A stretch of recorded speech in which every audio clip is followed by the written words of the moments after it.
شاهدوا الآن عاصفة رعدية قوية تضرب الإمارات العربية المتحدة. في هذه اللحظات من مساء يوم 26 من شهر مارس، تتعرض عدة مناطق لحالة جوية عنيفة ناتجة عن منخفض جوي قوي.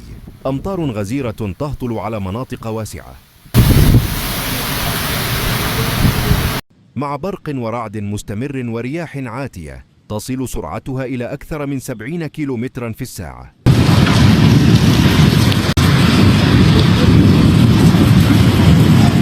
وقد تسببت في تجمعات مائية كبيرة وجريان السيول في بعض المناطق.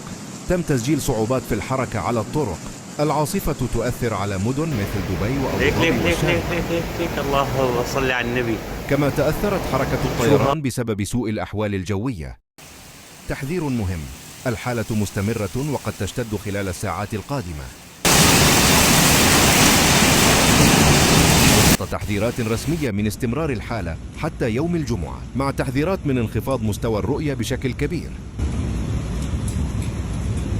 هناك خطر حقيقي من تشكل السيول في المناطق المنخفضة، لذلك ينصح بعدم الخروج إلا للضرورة وتجنب الأودية. تابعوا هذه المشاهد لمعرفة ما يحدث لحظة بلحظة.